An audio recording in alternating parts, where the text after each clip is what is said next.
April 2020, just as the world was shutting down for the first time.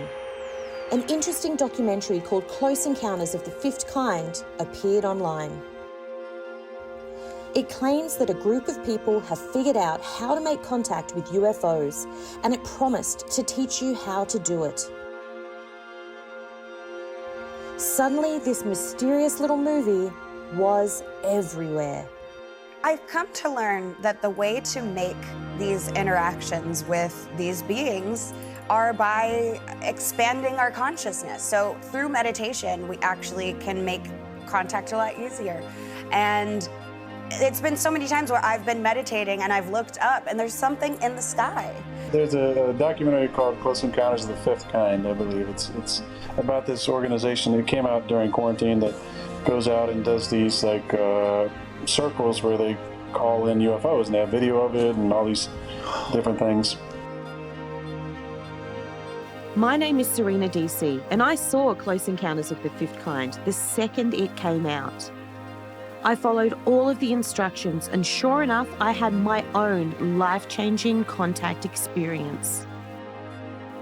I wanted to learn more about Close Encounters of the Fifth Kind, CE-5 for short. So I reached out to Dr. Stephen Greer, the man behind the documentary and advocate for all of these radical ideas. Dr. Greer granted me exclusive, never-before-seen access to one of his advanced workshops where he teaches his protocols. So my team packed their bags and headed straight for Oracle, Arizona. This is what happened.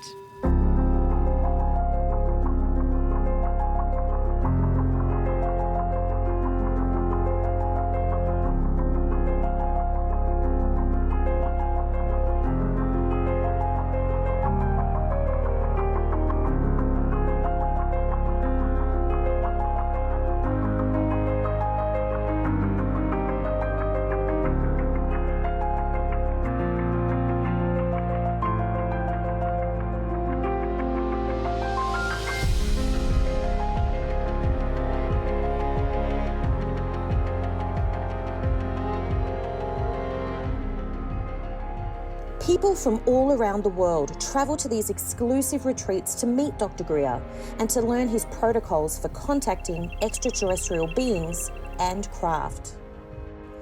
We sat down with a few of the attendees in Oracle to get their perspective on learning and practicing CE-5, on Dr. Greer himself, and their expectations for the event. I'm so excited about going to Oracle because even though I've had my own CE-5 experience, I feel like being with Dr. Stephen Greer, learning how to do the protocols properly, and being around a group of people that are going to also be trying to communicate with UFOs, I might see something pretty amazing. I had no expectations coming to Oracle. I was open to whatever we're gonna see. I heard that some people had individual experiences and there were other people that had group experiences.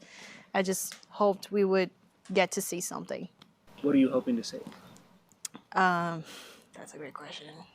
Personally, I don't recommend having an expectation because then you're leaving yourself for a place to be disappointed or let down. And when you don't have an expectation, then you come in with an open mind and an open heart, and what happens is supposed to happen. And you are left getting exactly what you're supposed to get. And that comes from a better place of unknowing, where you don't know what is out there, and when you're expecting something else, you're assuming that you know what's out there. It's been really interesting to see the diverse group of people that have been attracted to this CE-5 event. I really thought most people that came here would be a little bit trippy, a little bit weird, a little bit fringe, like me, but they're not. They're people from all different walks of life. We've got CEOs from major corporations, and then we've got the person that helps you to pump your gas. It's super diverse and it's really exciting.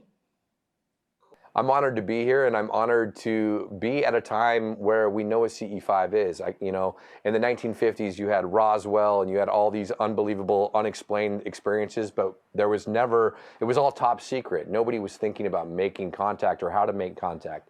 Now, here we are in 2022, and we're thinking about how can we come together and how can we make contact and what's out there. And so rather than thinking about that there's something else out there that's a threat to our humanity and that might want to destroy us, well, maybe it's something that just wants to teach us about ourselves and to teach us about love and intergalactic love, whatever that looks like.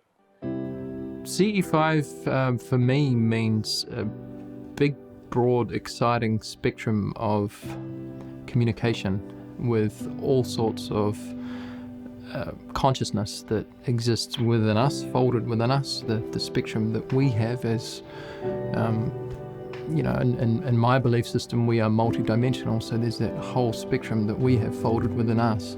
And then there is, of course, everything else in the universe, which is just so huge. So it's a big term, and if you look at it from that angle, but you know, encapsulating it, it's really for me personally, it's the desire to explore that and find ways of communicating with other types of consciousness.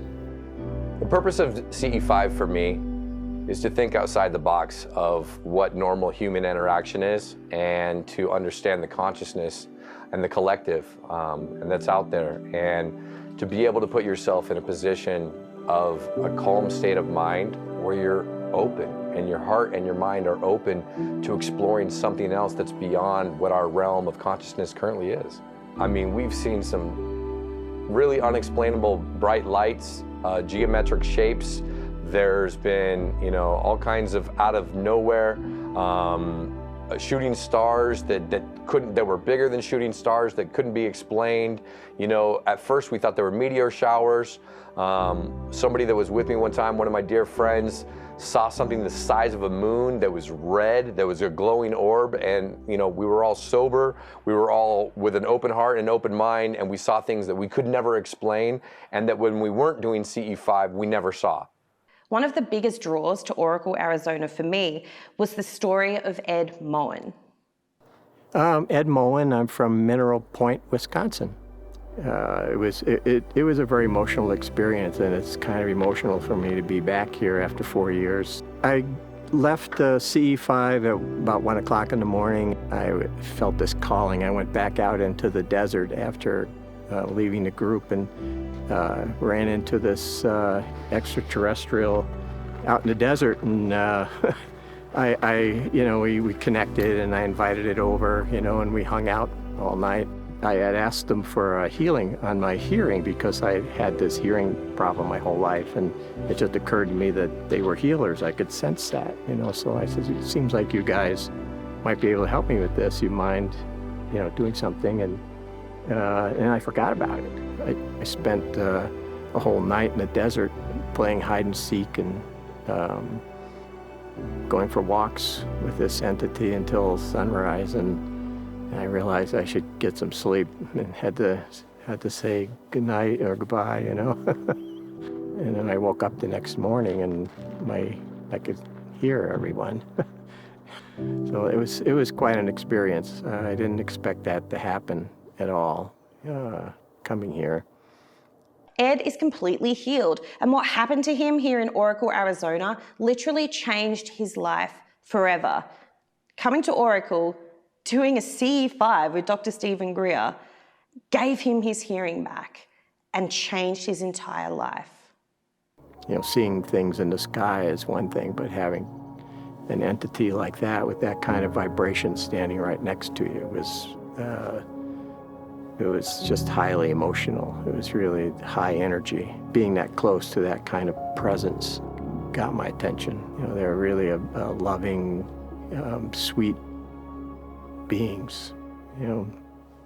So I finally had the opportunity to sit down with Dr. Stephen Greer. And the first thing I wanted to know is, what can we expect on one of these retreats? Some people think they're going to go and do the CE-5 protocols and a massive flying saucer is going to appear and land on the ground. ET is going to come out and say, you know, forward home. That's not going to happen. But initially, it does sometimes. Well, yeah, but you know, 99 out of 100, it's not going to happen. Yeah. So I think it would be really great if you could just explain a little bit about what people can expect. What's typical? It runs the gamut. I mean, it goes from just people having an experience in consciousness to hearing a tone come through Also, the not group. necessarily seeing anything, but seeing it in the mind's. Well, remember, primacy, I say, is with consciousness. The consciousness field is reality. And as the Vedas say, all this is that.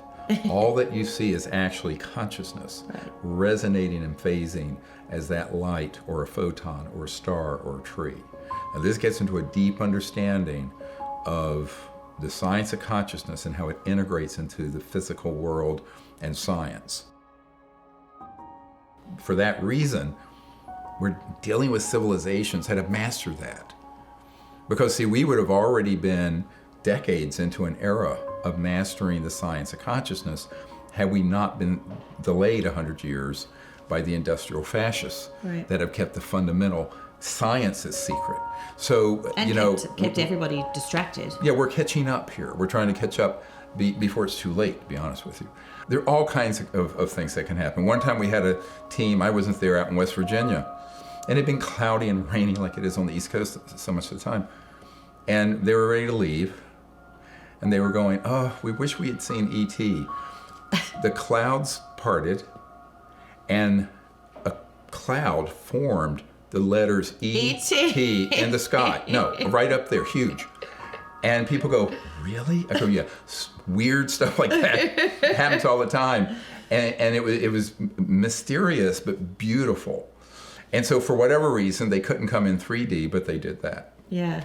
They have a sense of humor for sure. Oh, they're very funny. They're very funny. Well, I think, they're extremely smart. And I think bright people are funny. You could see anything. It could be a light. It could be a light doing some geometrical shapes. It could, it could just blink. I mean, we never know. When they prep you for coming to this event, they really specify not having those kind of expectations, but what expectations not to have, about the whole evil alien and kind of expecting the ETs to perform like they're in SeaWorld or something like that, I came to the retreat to further the work of contact with ETs, further my own ability to make contact with them, because I feel that engaged contact is going to shift consciousness more than doing it by ourselves. I think they want to help mankind as much as they can, but I don't think, with all the negativity in the world, I just don't think they're ready to just, they've already evolved way past, any of the things that we're going through. The ETs are here to help us. They are not here to hurt us. And so that is their agenda, and they want to help us to become an actually civilization instead of an uncivilized planet. And to do that, we need to raise our vibration, and they're helping us to do that. I'm quite surprised that how deeply they're helping us. It's just boggles the mind how much they are doing to help. For me, CE-5 has enriched my life by allowing me to understand that we're not the only thing that's out there, and there's a lot more. And maybe it's not a national threat. Maybe it's something that's positive. Maybe it's something that's full of love. And maybe there's another level of consciousness and love that we haven't even achieved or felt yet. So the reoccurring theme that I keep hearing over and over again when I talk to Dr. Stephen Greer and all of the people that have gone to this CE-5 retreat is that these extraterrestrials are not here to harm us. In fact, they're here to help us. So my understanding of the necessary parameters in the human domain or context in order to establish contact is from a frequency perspective. Again, using that model of, like a accordion, if you like. Here's the physical, here's the one, if you like, or the omnipresent consciousness.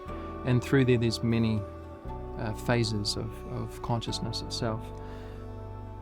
We're quite locked as a species right now into the tangible, and that's okay, but we need to drop that when we approach something that we know absolutely nothing about, or very, very little about, and embrace the value of not knowing. So it is a limitation of us when we put things into little cognitive cupboards really quickly, and we say, I've experienced this, and they're from this planet, and that's done, and I'll put it over there. Well, that's quite a severe limitation on a context that is infinite, essentially. So we have to move beyond the physicality of things and look at it from a point of not knowing. We've been talking about the foundational element level of the cosmos is the unbounded, undifferentiated, pure conscious field. And it's infinite, it has no beginning in space and time, it is indivisible, it is a singularity. And that's how we are all awake. So there's like a ray of that infinite aspect is what enables us to be conscious and sentient.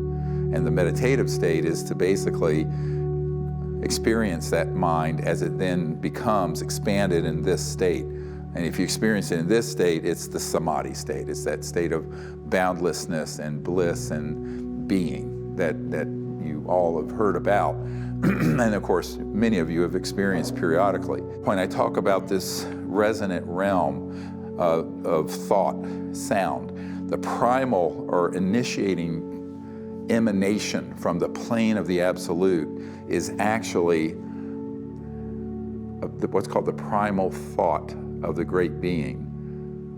That is that first impulse from absolute nothingness of the absolute fullness of pure consciousness as it manifests into relativity. That primal thought, initial thought sound is unbelievably beautiful. I've experienced it a few times. And it has within it every infinite possibility of any other sound, resonance, frequency, thought that would be within a star, or your body, or the carpet, or that house, or the rock. All of it has tonality associated with it, even at the most, expressed three-dimensional level. So you can go from fully external, call it, aspect, it's just how you're perceiving it, of the quantum hologram of cosmology, of, say, your body and your individuality, or gazing at a blade of grass. And every blade of grass has within it this tonality of that unique thing, the signature that's actually a sound component of thought within the blade of grass. And then from there, it differentiates into the so-called astral, subtle light energy that's within the blade of grass. And then from there into 3D biological material expression. You can go, therefore, from anything that you want to contemplate and go straight deeper and deeper in your perception until you actually experience the primal thought and transcend into the unbounded ocean. So it can go from outward in or from inward out. The creative aspect, the way existence comes out of nothingness, is this. So as the sun began to set, the team of CE-5ers and Dr. Stephen Greer headed up Oracle's Hill, set up their chairs and got comfortable. Then Dr. Greer began to lead everyone through the CE-5 protocols, the first of which was a guided meditation. So let us close our eyes and let's take some deep breaths, sitting quietly. Enjoy the peace of this sacred place. And breathe in with your nose deeply the revivifying breath of Mother Earth. And see yourself awakened and energized through the prana and the chi, the life force. And as you exhale, relax from the toes to the top of your head. We feel our bodies filled with light and energy, and our awareness expanding and clear. And as we exhale, we let go of all of our concerns, all stress, all worries, and settle into that great peace within.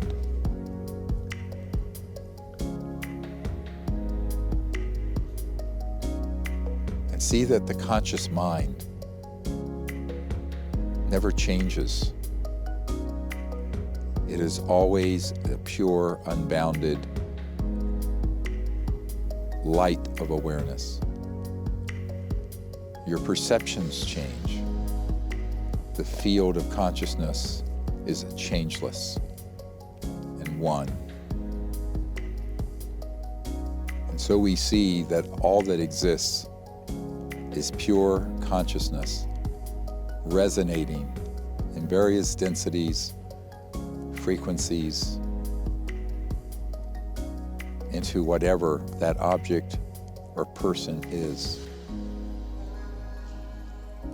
But the conscious mind itself, we can experience in its pure, unbounded form. What I experience is, it's like if you think of the heart's bioelectromagnetic field, it resonates at a certain frequency. So when we are in a state of unity consciousness, we're in a state of gratitude, when we are in a state of one with ourselves and with others, and we really embody that, we are, through the consciousness spectrum, we're uplifting. We're resonating, high vibes. and I believe that makes it easier for these highly advanced, highly intelligent, empathic beings to bond, to resonate with our electromagnetic field, and through that they can simply convey huge amounts of information. Well, all my life I knew there were ETs out there, my entire life, ever since I was a little boy. But everything I looked at in the media was all, I knew that wasn't right. And I really had a hard time finding that right path that I knew inside internally. When I found Dr. Greer, I said, this is a no mess around guy. This is different from all the mainstream that's out there. I knew I was in the right place. I almost feel like there was a divine ET just helping me connect to you, because I was searching for you my whole life since I was probably 7 years old, and finally I got what it really is, not what the mainstream puts it as. And I knew that was genuine truth.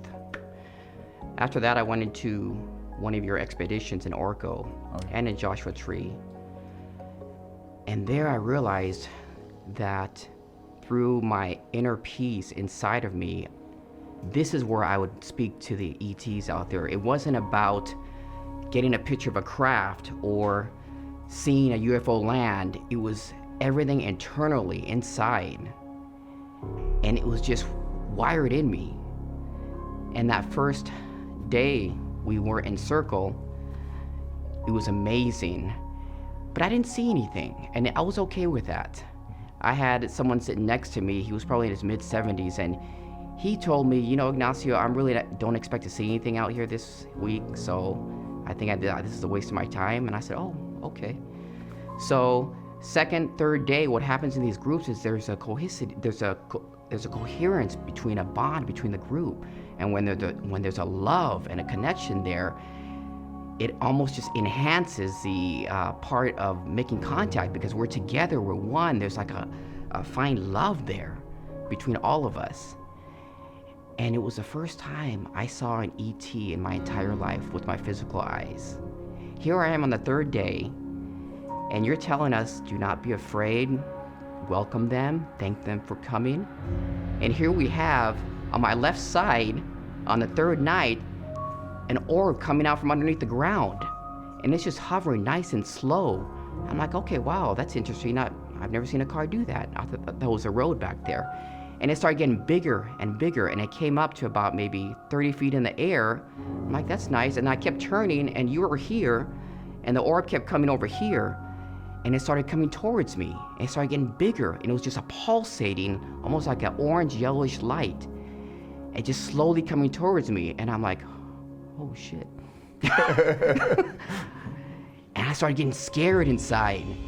And you warned us about this when we were in the meditation section of the retreat. And then the orb started kind of going away little by little as I was getting afraid. And I realized, oh my God, this is actually happening. And then it started coming back up through the mountain again and coming closer and closer. And as it got closer, I could feel just a love, a sense of oneness with them. And it was so powerful. And then it slowly went back down to the ground. And then there, I knew it was going to be an amazing, amazing week. Hearing these stories has been so inspiring for me because I really thought it was just all about seeing a couple of lights in the sky, but it's not. These people are having massive telepathic experiences. They're going up into craft. They're having communications with extraterrestrials. This is a really huge deal. You'll be very surprised at how easy it is to connect. And once that connection's established, it only gets better and better and better and better. It becomes so eloquent and so sophisticated and so highly specialized and intelligent that you know it's always within the spectrum of unity. That's the only time contact occurs. If there's fear or division or they won't interact. But if there's the context of unity is there, it just keeps on getting closer and more intimate. Beings, lights will come right into your home and it will just be absolutely incredible. There was one time we were in Denver, and I had this train of thoughts in my head, realizing that we need to take responsibility and we have to be the primary movers. But it starts with us as people, and they will help, they will assist and they will support us, but we have to be the primary movers. And I remember when we were meditating, I opened my eyes, I turned to my right, and there's this golden craft that was like phasing in and out. And so I went back into meditative states, and then after the meditation, I shared with the group, and I took the laser and I was pointing towards the craft.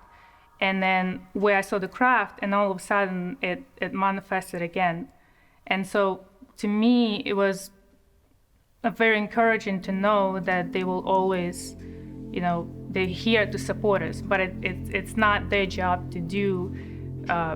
We have to be the primary movers, and then they will support our endeavor, and we share the same vision for the planet, and that's what we have in common, and we're a team. And what do you think that vision is that we're sharing? To create the world that's loving and peaceful and abundant, and to become interstellar. That's the most exciting part. I can't wait for that. It's such a humbling but also empowering and inspiring perspective to hear. The fact that we do need to take the first step, but when we do, they're going to be there to help us. This work has only just begun, so there's this little doorway Dr. Greer has just kind of opened for us, so we've got to go like that and just expand out so that everybody can walk through. I believe our future is an interstellar future, so I'd like to fast track that. Peace, unified energy in terms of abundance and production on our planet, and then interstellar civilizations and this motion of we welcome you, and I'd like to visit your planet too. That just, that's so exciting to me.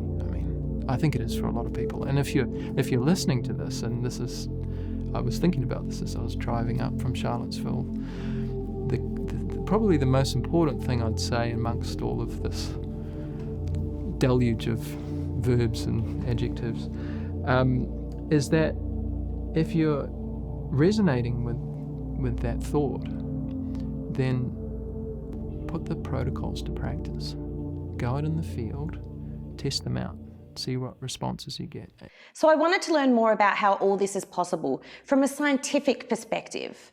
So I asked Dr. Greer, to what extent do scientists understand this phenomenon? In the 70s and forward, really good scientific studies were done on the effect of consciousness remotely. So everyone thinks that the consciousness whereby you and I are awake are two separate things. The consciousness field is a singularity. There's one consciousness field in the creation. It's just illuminating each of our individualities. The meditation is the process of going deep and experiencing that point of all light, the source. And it's that state, and that's very much an unbounded, undifferentiated field of consciousness.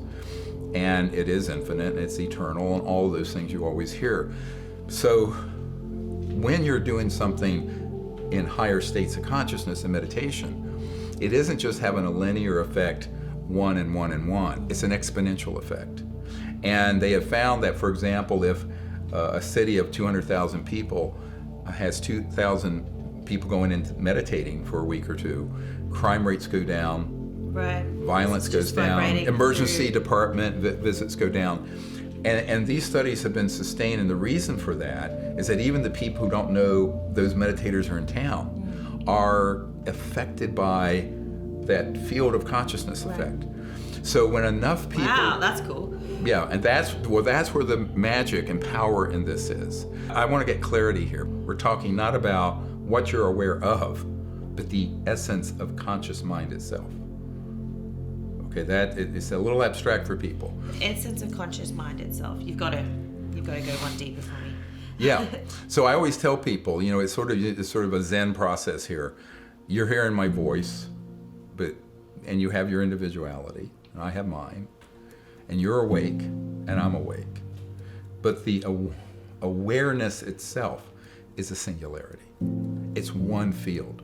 Now, we trap it in our egos and our intellect. Awareness is different than thought, isn't it? Because what I'm thinking is different from the fact that... No, the thought emerges from the consciousness field.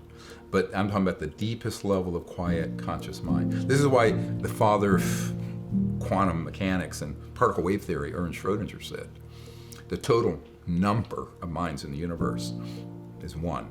It's a singularity. Yeah. There's a quantum physicist. So this has been pretty well established scientifically, and the work of Dr. John at Princeton, where he would put people in front of random number generators, just spitting out zeros and ones, quantum machines. Yeah. And if they put their awareness on it and say, we want it to put out more zeros, it does. And if there are two people that love each other, it's exponential. So there are amazing scientific studies about this effect of consciousness, of just intending with the consciousness. So then imagine if thousands or millions of people are doing something like this. Yeah. It can actually cause a huge shift in civilization by people who don't even know you're doing it. Now, in ancient times, in the Sanskrit and the Vedas in India, which by the way they predate Hinduism and Buddhism. They're very ancient philosophical books. And I've been a student of that since I was 18. And what you find is when people understand consciousness at this level, they can then have all kinds of abilities that unfold, such as being able to see the future, communicate telepathically, telekinesis, lift things with your thought, et cetera, and so on. So these are known as siddhis, S-I-D-D-H-I-S. And all kinds of people over the millennia of human history have had experiences in deep consciousness and suddenly found themselves levitating or found themselves doing something extraordinary that shouldn't be possible. Well, now we're discovering that the reason for that is that this consciousness field is integrated in its fullness at every point in space and time. So if you're in a deep state of consciousness, you can affect a camera, or you can affect a remote place. Someone can be healed by a group of people praying and meditating them from afar. It is so mind-blowing to think that we're all connected by consciousness. And as we got deeper and deeper into exploring the CE-5 protocols, I could actually start to feel this collective consciousness that Dr. Greer had been telling us about. Now, let us affirm that the mantra can gently be repeated like a tone, a song, in the back of our awareness. As we become aware of pure consciousness, this ocean of mind that has been observing the mantra.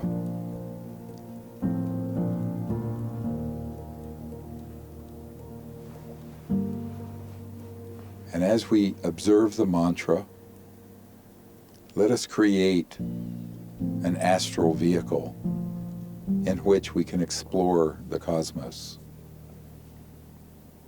And the mantra, through its tonality, makes a perfect equilateral triangle. And as we repeat it 3 times, it will make a tetrahedron, a 3-dimensional object with a triangle on each side and a triangular base. Now let's do that together. I'm Nama, I'm Nama, I'm Nama. And see this beautiful golden triangle, a tetrahedron, a sacred form, made of the vibration of the mantra. And now let's repeat the mantra 3 more times and make another tetrahedron joined at the base of the first one. I'm Nama, I'm Nama, I'm Nama. And now, let's rotate these 2 tetrahedrons and merge them halfway within each other. And we will see we have an 8-pointed Merkaba, spherical object with 8 points, made up of 2 perfect tetrahedrons.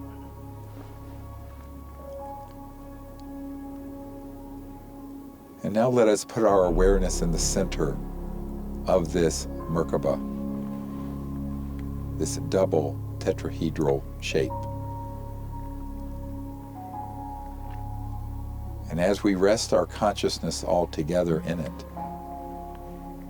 we see it creates a zone of peace and safety. Our own astral vehicle that we can center our awareness within and travel throughout the cosmos and throughout other dimensions.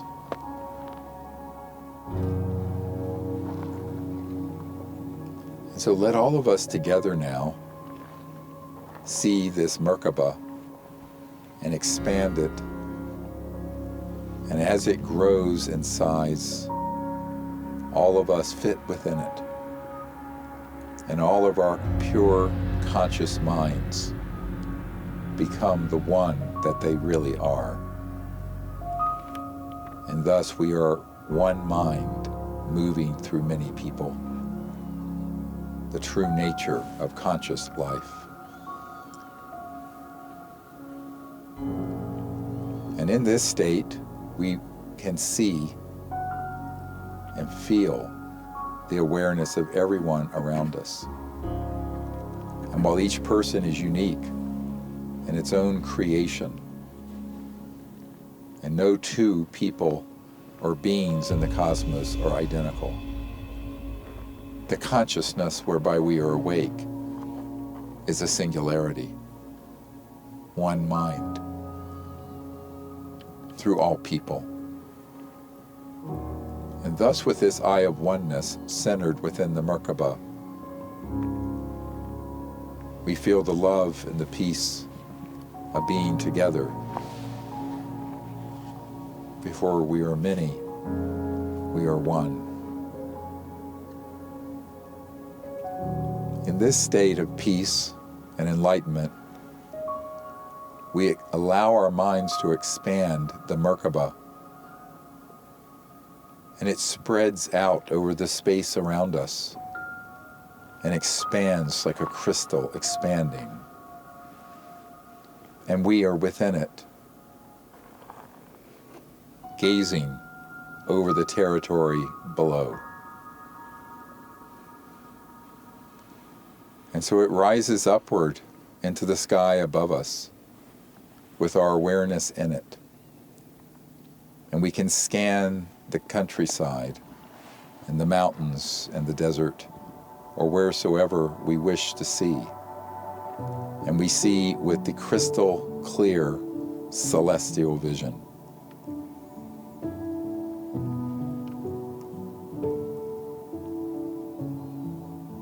So as we expand the Merkaba, we allow it to envelop the entirety of the space above this place, or wherever you are. And you can gaze back at yourself and your team in their bodies sitting. And you can just practice seeing from above, even while you're still in your physical bodies.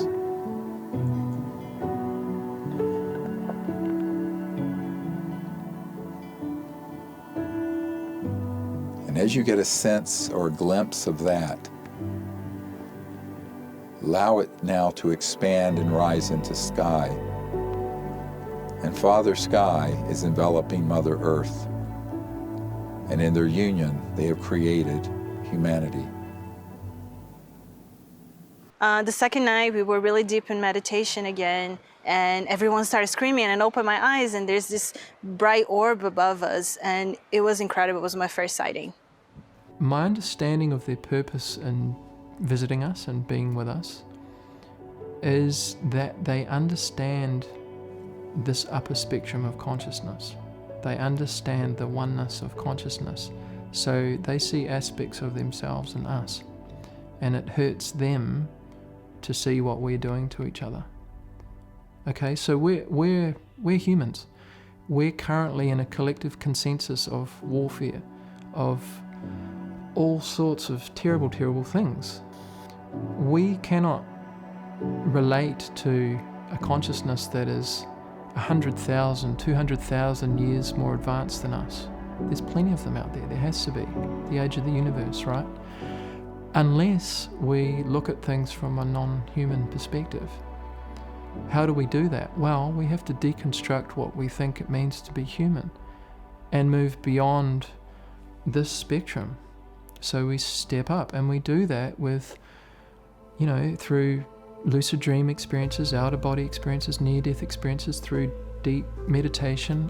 There's all sorts of modalities where we can extend into these other parameters and actually just remove these limitations of, a paradigm that's been around for far too long and it's been proven not to work over and over and over again. The whole of humanity's like the mouse on the wheel right now, going, when's it going to change? It's like, well, just get off the wheel. It really makes me pause and think about my own relationship with nature and the role that I have personally played in this cycle of destruction. The first thing that got me so excited about CE-5 and experiencing the phenomena were these amazing photos that Dr. Greer had started publishing. These photos showed me that it wasn't about seeing flying saucers or orbs floating in the sky. It was about the beings themselves who were occupying the craft.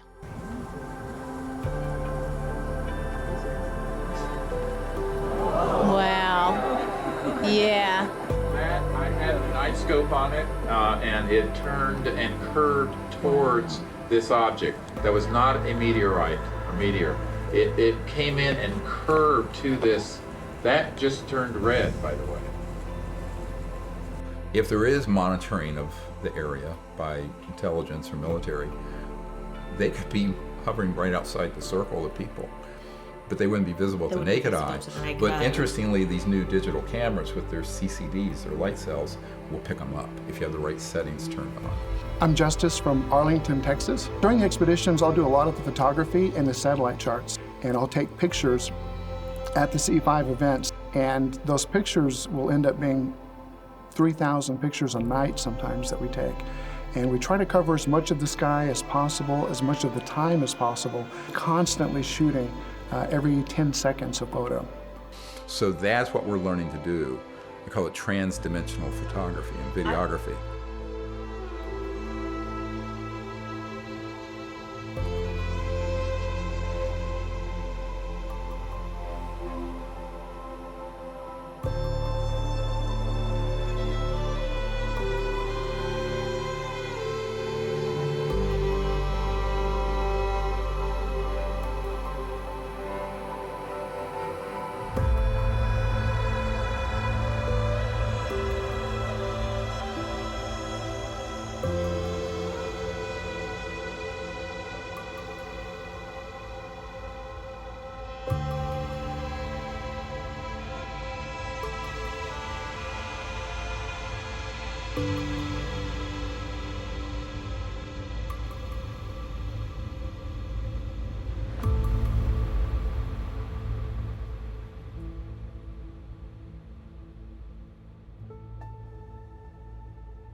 As we continued our journey in Oracle, to better understand the protocols and processes that are used to make contact, we caught up with one of Dr. Greer's team members, Pat, who is often responsible for setting up one of the consciousness-raising techniques used in CE-5, called the puja table. We do the puja every single night when we're on these expeditions. There's a tablecloth, there's a silk cloth that goes on next. Most of the pieces that are on that table are brass, because most puja pieces are brass, and they can be purchased at any Indian grocery, usually, or an Indian store. Dr. Greer has a picture of the Ascended Masters. We put that on the table. There's a candle. There is incense. We have rice, water, sandalwood paste, which is basically sandalwood powder, and we have a little piece of camphor that is burned. We also have a piece of fruit. Dr. Greer likes to use orange, and we have some flowers, and that is the puja table. He has a very specific way he wants that set up.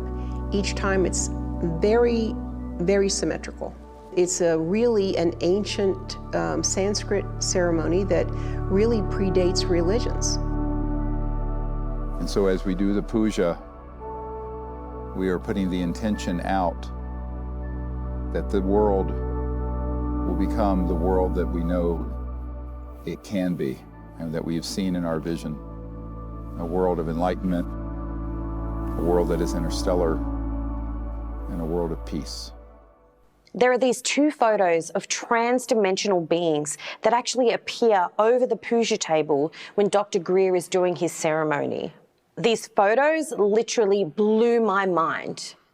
Pavitra pavitrova sarva vastanga topiva yasmaret pundarikaksham sabaya bhyantara sushi avahanam narayanam padma bhavam vashishtam shaktim chatatputra paracharam cha vyasam shukam gaura param mahantam govinda yogindra matasya shisham Shri Shankaracharya matasya padma padam cha hasta malakam cha shisham tamtro tikam vartika karumanyan Asmad Gurun Santa Tamana Tosmi. The tones are one of the protocols. There are 3 protocols. Sound, which are the tones. Thought, which is meditation. And light, which is the use of the laser. The tones, he uses 3 tones: crop circle tones, Fibonacci tones, and the CE-5 logo tones. We use a radio to transmit these tones before we start, and we also play them for the group. We play them over a loudspeaker. And it is thought that these tones can be picked up electronically by ETs, and it helps to kind of vector them in and let them know where we are.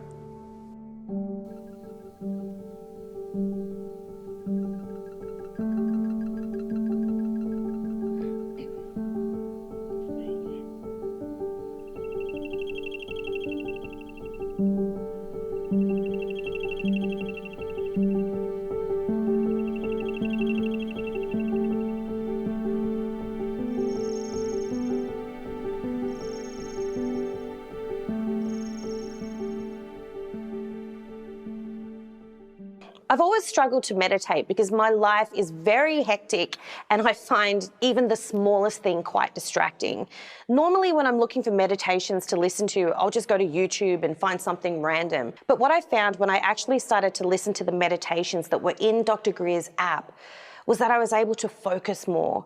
Somehow knowing that he was such an expert at being able to contact ETs and craft and have them appear helped me to be more focused on the meditation and to tune out everything around me. So I'm sure many of the people that have watched your movies have either started to dabble in CE-5 or they're really interested about going and doing it. And I'm somebody that has gone out there and given it a shot, and there's been things that have worked for me and things that did not. One thing that I have found has always brought on some sort of sighting has been doing, I don't know how you describe it, but the reverse meditation, where you're in the Milky Way, then you're going into your solar system, and open your eyes, there they are! So that's been really great for me, but I know that lots of people do lots of different types of protocols.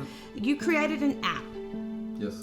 For us mere mortals to be able to, I guess, tap into what it is that you do. But can you walk me through a few of the things that are in the app now? Well, the key thing is, I think this is the most important that most people don't bring it out. Sure, and one that people don't think about is, why are you doing this? So there's a sort of philosophical purpose behind it. Mm-hmm. I think that people who do this because they want to be entertained by seeing a UFO are usually disappointed, because these civilizations aren't interested in being dolphins at SeaWorld. Right. So I think there's, right. You know, it's like that movie, The Right Stuff, about the space program and John Glenn. Mm-hmm. These civilizations want people who are sincere, pure-hearted, doing it for the right reasons. Like to raise the vibration of everybody else yes. around. And they're really wanting to do something to help the situation. Mm-hmm. You know, we live in such a narcissistic, selfish society. That has to be secondary to a larger purpose greater than yourself. Okay. So I think it has to be something, you know, and this is, I know, very unpopular in our society now because it sounds so old-fashioned. But I think people really need to be concerned about something better than their own aggrandizement and curiosity. Okay. Okay, so that's really key. In fact, it's the pure-heartedness that someone approaches this with that is deterministic, much more so than the protocols. Okay. The app has so much going on in it. And when I went out and did my first CE-5, the only thing that I used were, you know, the cricket kind of sounding tones. And that worked for me, lights in the sky. But then when I went out with Greer, it was a completely different experience. I mean, he was doing a puja ceremony, there was meditations, there was all manner of things going on. So, you know, what's going on in that app? Is it supposed to mimic what happens when you go out with Greer, or? Yeah, so the idea was that not everybody can go out on these retreats. They sell out really fast. They're limited to like 20 people. Oh, they're so unattainable for your average person, for sure. Yeah, so the app is the app was designed to sort of give everyone all the tools they would need to do this on their own, form their own groups, connect with people who are locally. It has guided meditations. It's got the tones that you use. Those tones were actually captured in a crop circle. That's where they came from. Right, right. There's the equipment list. Because he said, I guess the purpose of the tone is to help you to get onto the same, mental frequency as everybody else in the group. That's right. So that makes sense. But it's interesting how you're explaining it to me now, because if you haven't been out with Dr. Greer, you literally don't know what he does. You don't know the sequence of events. So having this app really does allow you to mimic that. That's right. I mean, the first thing on the list is assembling a team, right? So you can actually connect with other people locally who have the app. What do you mean? What do you mean by that? Like, how do you connect with other people? There's a whole networking aspect of the app where you can meet up with other people locally who have the app and form your own groups. Oh, so like if we go on it now. Okay, so there's our location. Oh my God.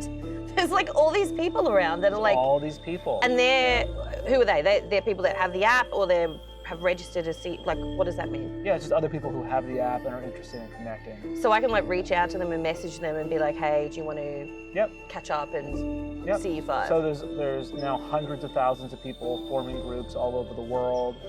It's kind of like Meetup in a way, like a Meetup sort of group. Yeah. And then there's a whole library of phenomena, things to look for. So you want to make sure that if you see something in the sky, it's not just a satellite. Right. So this will help you identify, real that phenomena. is really important, because again, when we were out, a lot of people were like, oh my God, there's something.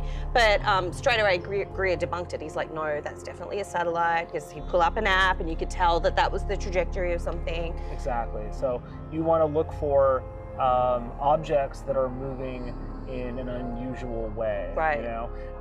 And so the app will kind of give you a good sense of how to identify that, and also with practice, it's always good to pull up satellite charts, and you get a sense of what's real and what isn't over time. Well, it's really interesting. People always talk about, being able to identify what you see, but the things that I've seen with him and on my own, you don't need no one to identify those.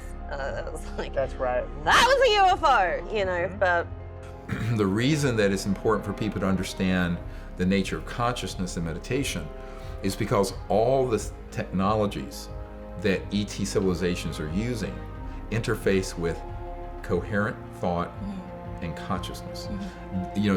Using something like our cell phones or these cameras or the internet, it's the speed of light.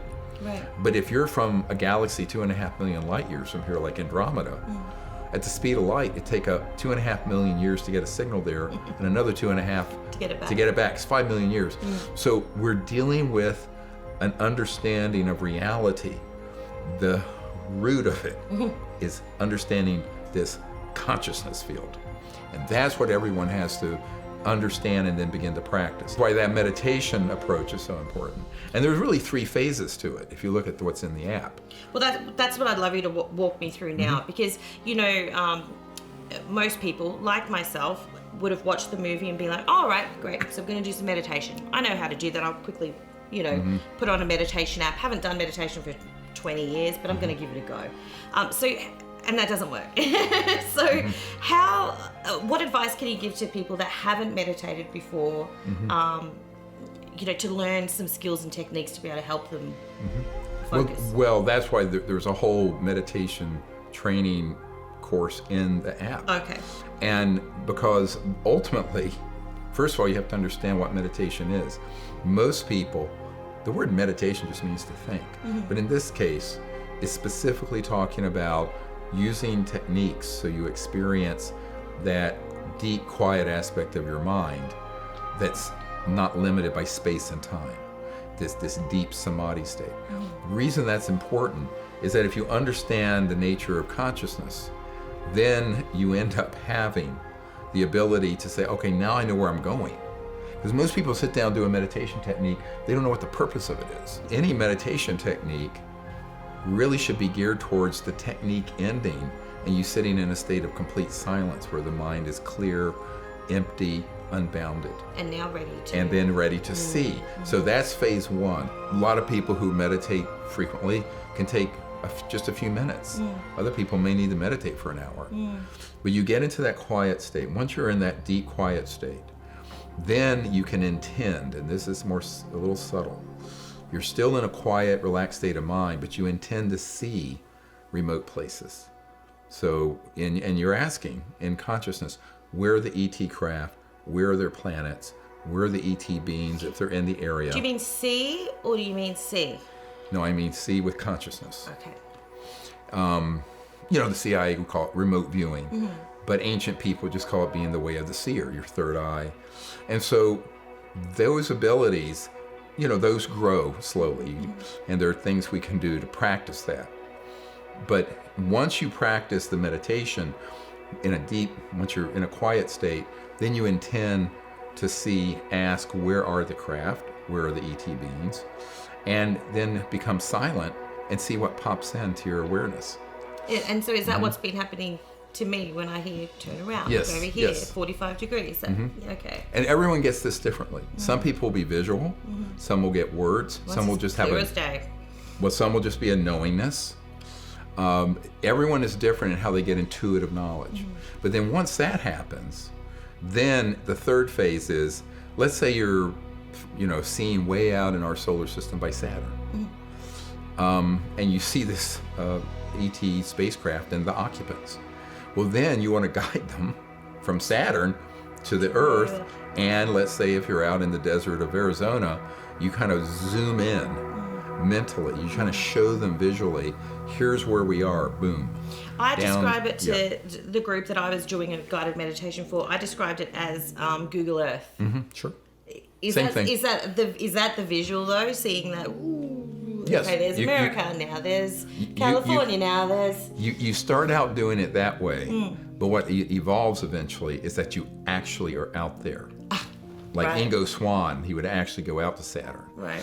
The CIA But remote if viewer. you do that, I guess enough times, Yes. your brain becomes, your consciousness becomes more and more used to the idea of it. And then you have these experiences I call overrides, where you'll be in that state, suddenly you'll see clear as a bell an ET face, or a craft, or a console, or their planet. And that's when you're just staying in that deep state and connecting to them, and then ultimately inviting them respectfully. I've had so much personal success with this Google Earth technique, but now I'm so excited to actually get to see how Dr. Greer himself does it. And now let us expand further into the space around the Earth. And the Merkaba expands. And the Earth itself is within the Merkaba and within the field of our consciousness. And as we expand this vision, we see that the entire solar system is pure consciousness, vibrating at a frequency to create planets and space. And we realize that every planet is awake and conscious, and that our solar system is filled with extraterrestrial centers and vehicles awaiting the arrival of humanity into a time of peace. Let us stay in this state of expanded consciousness and allow ourselves to see the extraterrestrial vehicles and peoples that have been assigned to Earth. And as we see them, we invite them here or wherever you are to be in contact with us. And we tell them that we are ambassadors of peace to the universe and to all civilizations capable of interstellar travel.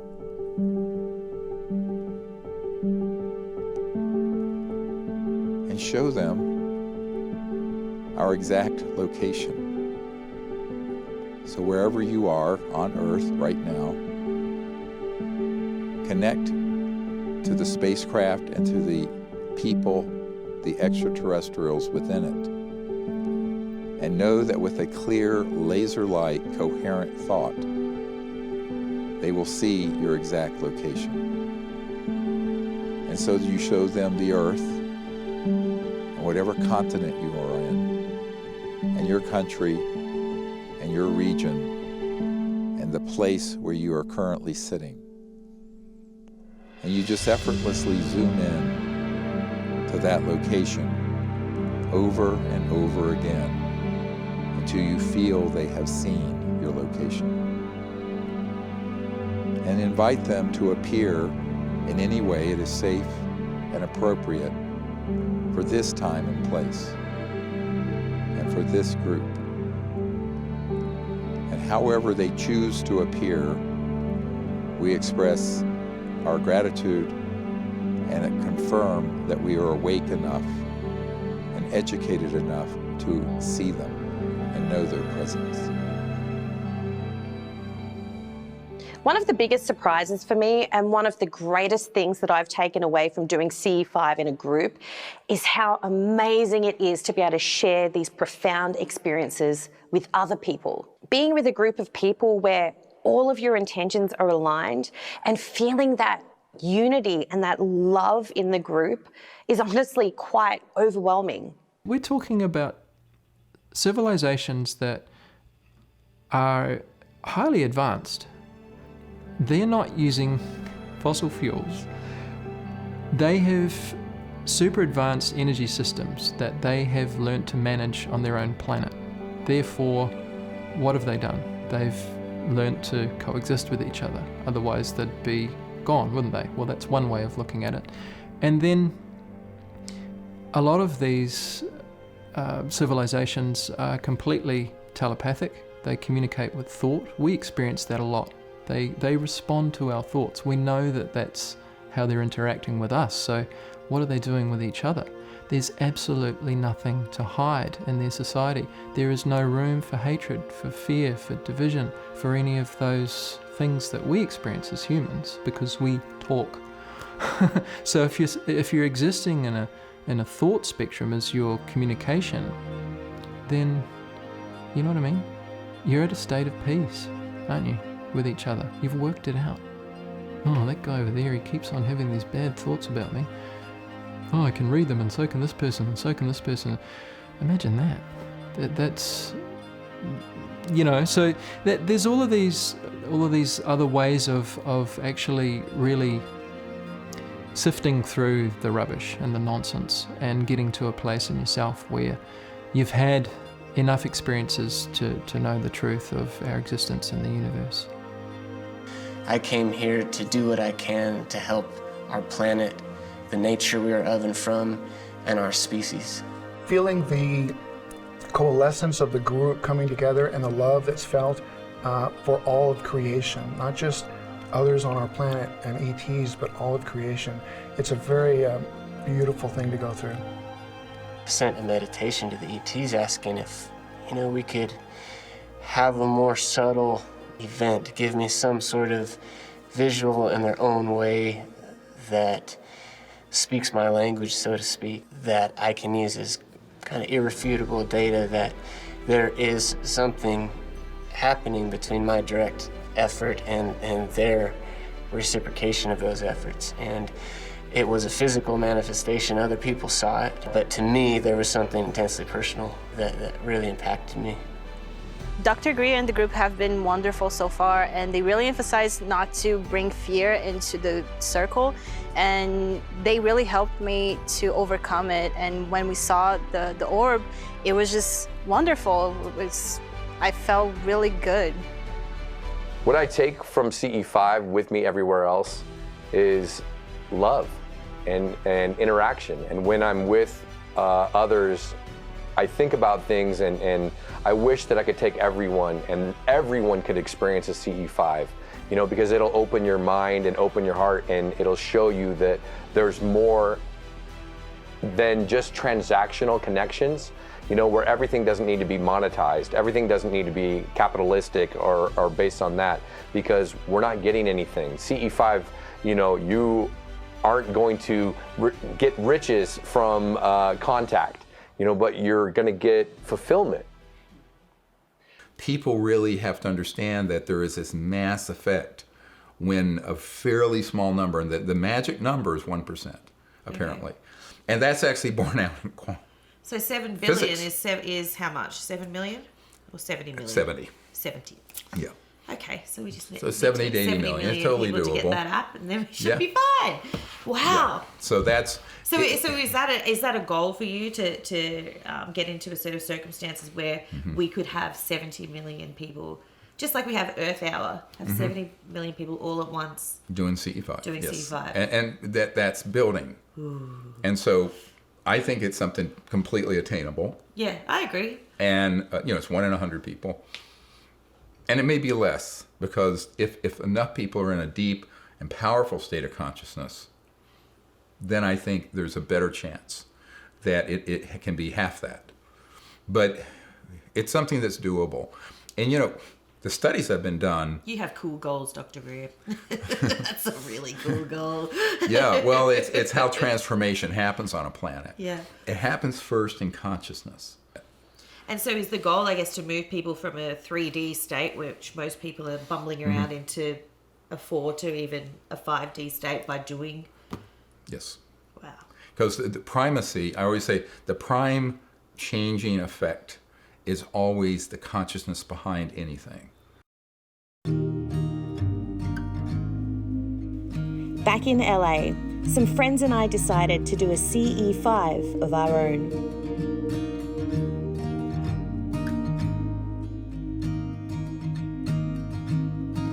We gathered in Topanga Canyon and waited for the sun to set.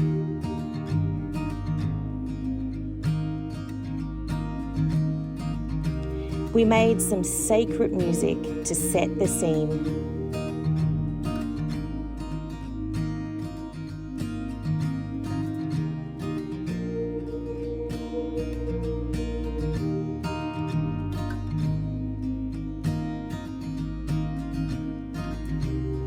And I led everyone in a guided meditation and visualization.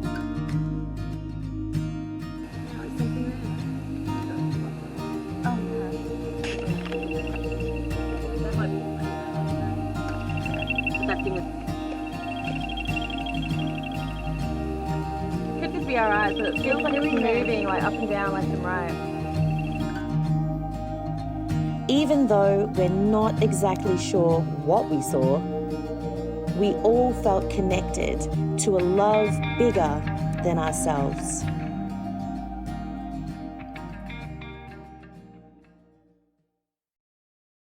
Being part of the CE-5 movement has, quite honestly, completely changed my life. The friends that I've made, the knowledge that we've shared with each other, the things that we've seen, that we continue to see, and our true belief that the more that we do CE-5 together, the more that these beings and these craft are going to keep showing up, and the safer the environment we're going to create for them is going to become. It's so exciting. Something amazing is happening in this world. For some reason, in 2022, these craft have decided that they feel comfortable enough to be coming to Earth all the time, every single day, all around the world, and appearing to so many people that are doing CE-5. They're coming here to help us, and God knows we really need it right now. So all I can say to you is, if you believe that there's something greater out there in this world for you than just being a human being walking around on this planet, then you need to get the app, start doing CE-5, meet other people, make friends, share your thoughts and dreams with them, and start looking up at the sky.